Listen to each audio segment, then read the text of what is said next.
Hello बच्चों, आज हम कक्षा 10 का पाठ सूरदास के पद में तीसरे पद से पढ़ेंगे। ये उस पाठ का भाग 2 होगा।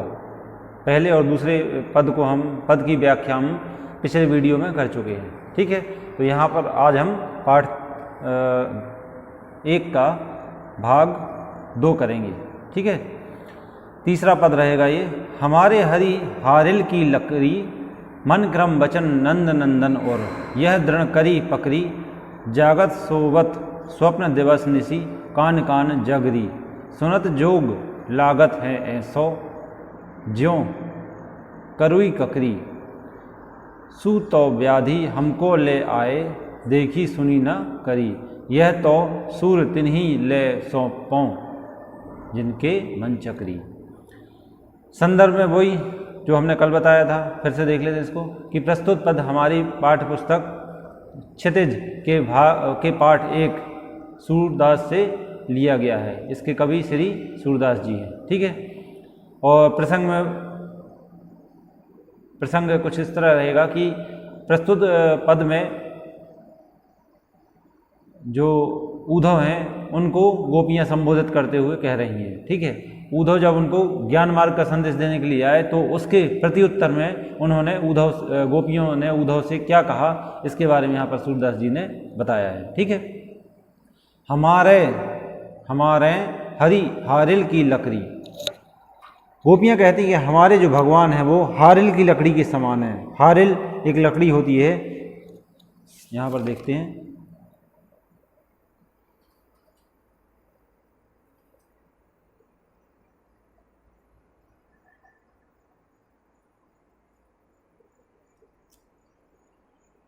हारिल का मीनिंग नहीं दिया हुआ है यहाँ पर। हारिल एक लकड़ी होती है, उसका इसलिए मीनिंग दिया है। तो उन्होंने कहा कि जो हमारो हरि हारिल की लकड़ी, हमारे हरि यानी ईश्वर हारिल की लकड़ी के समान हैं जिन्हें हमने कसकर पकड़ा हुआ है। ठीक है, हारिल की लकड़ी के समान है ईश्वर जिन्हें हमने कसकर पकड़ा हुआ है, मतलब वो ही हमारे आधार हैं। उन्हीं का आधार लेके हम अपना जीवन आगे बढ़ाते जा रहे हैं। उनको हमने कसकर पकड़ा है का मतलब यहाँ पर हमारा ईश्वर पर, अपने ईश्वर पर पूरी तरह से भरोसा है, विश्वास है। मन क्रम वचन नंद नंदन और यह दृढ़ करी पकड़ी, मन वचन और कर्म से, मन कर्म और वचन, क्रम का मतलब यहाँ पर कर्म है, वचन से कान्हा कान्हा गाते रहते हैं। नंदन नंदन और हृदय से हम कान्हा कान्हा गाते रहते हैं, और हमने कान्हा को हृदय से बड़ी मजबूती से पकड़ा है। यह दृढ़ करी पकड़ी मतलब हमने बड़ी ही मजबूती से, कान्हा यानी श्री कृष्ण को यहाँ गोपियाँ कान्हा कहती हैं, तो हमने मन क्रम और वचन से हम कान्हा कान्हा गाते फिरते हैं, और हमने बड़ी ही मजबूती से कान्हा को मजबूती से हृदय से पकड़ा है। ठीक है, बड़ी मजबूती से अपने हृदय में पकड़ा हुआ है, मतलब अपने हृदय में उनको बसाया हुआ है। जागत सोबत स्वप्न दिवस निसी कान कान जगरी, यहाँ पर वे उद्धव से कह रही हैं कि जागत सोबत मतलब जागते, सोबत मतलब सोते, स्वप्न मतलब सपने देखते हुए, हर समय सिर्फ चाहे वो दिवस हो या निसी हो, मतलब दिवस यानी दिन और निसी यानी रात्रि, तो चाहे जागते हों या सोते हों या स्वप्न देखते हों, दिन रात हम सिर्फ कान्हा कान्हा जपते रहते हैं। निसी कान कान जगरी मतलब जपते रहते हैं, कान्हा कान्हा जपते रहते हैं। सुनत जोग लागत है ऐसो ज्यों करुई ककरी, गोपियाँ आगे उद्धव के ऊपर कटाक्ष करते हुए कहती हैं, मतलब उन पर व्यंग करते हुए कहती हैं कि गोपियाँ उद्धव से कह रही हैं कि तुम्हारा ये योग का संदेश, जोग मतलब सुनत जोग लागत है ऐसो, जो तुम्हारा योग का संदेश है, जो तुमने हमें दिया है कि योग से प्रभु ईश्वर को प्राप्त करो, वो सुनकर तो हमें ऐसा लगता है जैसे कोई कड़वी ककड़ी हो। जो कड़वी ककड़ी होती है, ककड़ी का जो पिछला हिस्सा होता है वो बहुत कड़वा होता है वो ककड़ी का ही हिस्सा, लेकिन केवल पिछला हिस्सा ही कड़वा होता है। तो ऐसा लगता है जैसे कोई जो तुम्हारा ये संदेश है योग का, वो हमें किसी कड़वी ककड़ी के समान लगता है। सूतों व्याधि हमको ले आए, तुम एक ऐसी बीमारी को लेकर आए हो, सू तो व्याधि, व्याधि मतलब होता है बीमारी, हम कौन ले आए, तुम एक ऐसी बीमारी लेकर आए हो जिसके बारे में ना हमने देखा है ना सुना है, देखी सुनी ना करी। तुम हमारे लिए एक ऐसी बीमारी को लेकर आए हो। योग को इन्होंने बीमारी का रूप दिया है, बीमारी के रूप में बताया है। किसने? गोपियों ने। वो जो उद्धव द्वारा इनको योग साधना के बारे में संदेश दिया गया है, मैसेज दिया गया है, उसको गोपियाँ एक व्याधि या बीमारी के रूप में बता रहे हैं, जिसको ना उन्होंने कभी देखा है, ना ही जिसके बारे में उन्होंने कभी सुना है। यह तो सूर तिन्ही लय सौंपो।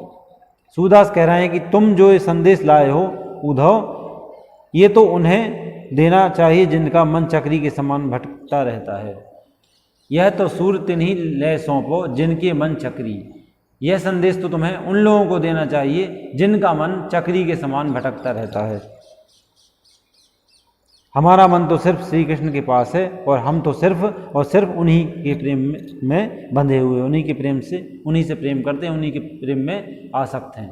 ठीक है, तो यहाँ पर ये हमारा तीसरा पद हुआ।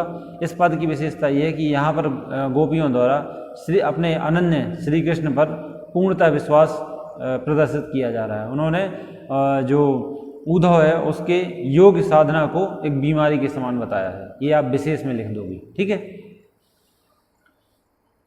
फोर्थ, हरि हैं राजनीति पड़ी आए, समझी बात कहत मधुकर के समाचार सब पाए। हरि हैं राजनीति पड़ आए। यहाँ पर प्रसंग में लिखा जाएगा कि जो गोपियाँ हैं वो अपने प्रभु को एक राजनीतिज्ञ के रूप में बता रही हैं। ठीक है, राजनीतिज्ञ होते ना जो पॉलिटिशियंस, उनके समान बता रही हैं। तो हरि हैं राजनीति पढ़ी आए। गोपियाँ कहती हैं कि हरि तो राजनीति पढ़कर आ गए हैं, मतलब उन्होंने जो राजनीति की शिक्षा प्राप्त कर ली है, उन्होंने तो राजनीति की शिक्षा को प्राप्त कर लिया है। यह उद्धव तो मधुकर बनकर आ गया है। समझी बात कहत मधुकर के समाचार सब पाए। समझी बात कहत मधुकर के समाचार सब पाए। यह उद्धव तो मधुकर बनकर आ गया है और सबके पास समाचार जो कि श्री कृष्ण की तरफ से भेजा गया है पहुंचा रहा है। समझी बात कहत मधुकर के समाचार सब आए, सब पाए। यहाँ पर गोपियाँ उद्धव को किसके समान बता रही हैं? मधुकर, मतलब भौरे के समान बता रही हैं। और वो कह रही हैं कि सबके पास ये मधुकर रूपी भौरा, मधुकर रूपी उद्धव कृष्ण का संदेश पहुंचा रहा है हम सबके पास। ठीक है, मतलब वो कृष्ण का संदेश लेकर हमारे पास आया है। एक अति चतुर होते पहले ही, श्री कृष्ण तो पूर्व से ही चतुर थे और अब वे गुरु ग्रंथ पढ़कर आ गए हैं। एक अति चतुर होते मतलब थे पहले ही, पहले से ही वो बहुत चतुर थे। अब गुरु ग्रंथ पढ़ाए और उसके बाद भी वे अब गुरु ग्रंथ पढ़कर, मतलब अपने गुरु के द्वारा शिक्षा प्राप्त करके आ गए हैं। यानी पहले एक तो वो पूर्व से ही चतुर थे और अब उन्होंने गुरु की दी हुई किताबों को भी पढ़ लिया है, तो अब और क्या ही कहना। इसलिए बड़ी बुद्धि जानी जो उनकी जोग संदेश पठाए, इसलिए अब वे हमें भी पढ़ा रहे हैं। मतलब बड़ी बुद्धि, यानी एक तो वो पहले से ही चतुर हैं और दूसरे गुरु की पुस्तकें पढ़कर आ गए हैं, तो अब उनका जो बुद्धि स्तर है वो बढ़ गया है। उस बढ़ी हुई बुद्धि से वे हमें भी पढ़ा रहे हैं। लगता है उनकी बहुत ज़्यादा बुद्धि बढ़ गई है। लगता है अब उनकी, ऐसा लगता है जैसे अब उनकी बहुत ज़्यादा बुद्धि बढ़ गई है, जिससे वे योग का संदेश हमें पढ़ा रहे हैं और उस बढ़ी हुई बुद्धि के माध्यम से वो हमें योग का संदेश भेजे हैं, पठाए मतलब पहुंचाया है। उद्धव के माध्यम से हमें योग का संदेश भिजवाया है। उद्धव भले लोग आगे के पर हित डोलत धाये। गोपियाँ कहती कि उद्धव तुम ही बताओ, पहले तो बड़े बड़े लोग भी दौड़ते फिरते थे दूसरों की मदद करने के लिए। उद्धव भले लोग आगे के पर हित डोलत धाये। पहले तो बड़े बड़े लोग भी दूसरों की मदद करने के लिए डोलते रहते थे, परंतु अब अपने मन फेर पाइए। परंतु अब तो कोई आगे ही नहीं आना चाहता। अब कोई आगे नहीं आना चाहता दूसरों की सहायता करने के लिए। चलत जू होते चुराए। और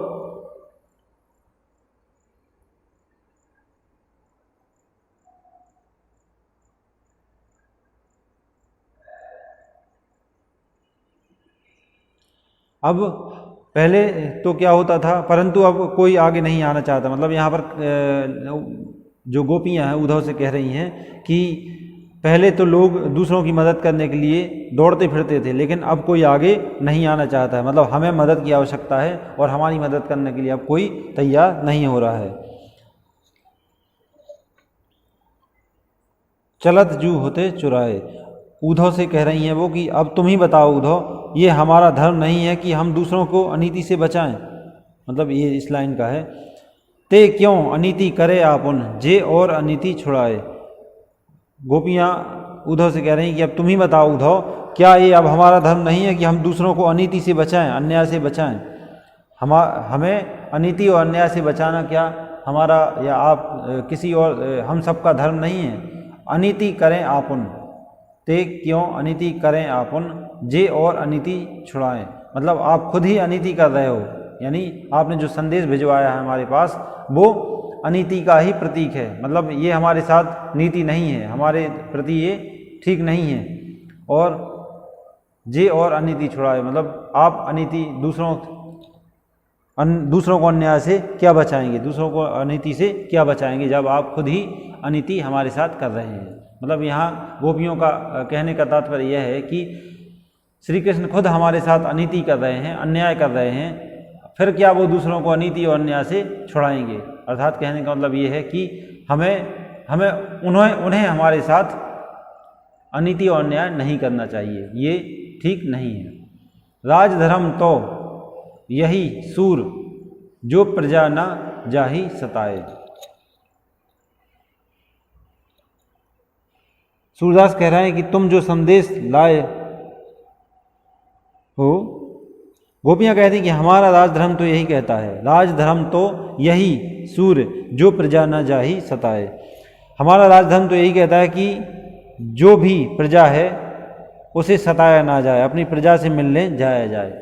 यहाँ पर गोपियाँ अपने आप को प्रजा बता रही हैं और उनके जो राजा हैं वो श्री कृष्ण हैं। तो उन्होंने बताया है कि भले ही कृष्ण ने कैसा भी ज्ञान प्राप्त किया हो, लेकिन हमारा राजधर्म तो यही कहता है कि प्रजा को सताया ना जाए और उनसे मिलने के लिए जाया जाए। तो फिर राजधर्म के विपरीत श्री कृष्ण हमारे साथ ऐसा क्यों कर रहे हैं? अर्थ जब राजधर्म यही है कि प्रजा को सताया ना जाए, प्रजा से मिलने जाया जाए, तो इस राजधर्म के विपरीत श्री कृष्ण हमारे प्रति अन्याय क्यों कर रहे हैं? क्यों नहीं वो हमसे मिलने के लिए आ रहे हैं? अर्थात वो हमसे मिलने आएँ और अपने राजा के धर्म को निभाएं। यही राजनीति है, यही राजधर्म कहता है। तो ऐसा कहते हुए उन्होंने उद्धव को अपना संदेश दिया कि जाओ उनसे ऐसा कह देना कि आप हमारे साथ अनीति मत करें और राजा का धर्म जो कि राजधर्म कहलाता है उसको मानते हुए अपनी प्रजा से मिलने जाएं, जैसा कि आपने उनसे वादा किया था आने के पहले। ठीक है, तो ये हमारा चतुर्थ पद ये पूरा होता है, इसकी व्याख्या। इसमें विशेष रूप में हम यही लिखेंगे कि यहाँ पर गोपियों ने कृष्ण को बहुत चतुर बताया है। चतुर होने के बाद भी जब उन्होंने राजनीति की शिक्षा अपने गुरु से प्राप्त कर ली तो उस बढ़ी हुई बुद्धि का प्रयोग वो गोपियों को संदेश देने के लिए कर रहे हैं। ठीक है, और उन्होंने यहाँ पर एक राजा का क्या धर्म होना चाहिए ये भी बताया है। ठीक है, तो ये आप विशेष में लिख सकते हैं। चलिए, ये हुआ आपका पद। अब इसके जो प्रश्न उत्तर हैं ये आप देख सकते हैं। आपके इस साल इस तरह के प्रश्न उत्तर बस रहेंगे और उसमें नीचे थोड़ी बहुत ग्रामर होगी, लेकिन इसमें नहीं है, नहीं इसमें कोई ग्रामर नहीं होगी। ये आपके प्रश्न उत्तर हैं, इसका PDF आप लोगों को बहुत जल्द भेज दिया जाएगा। ठीक है।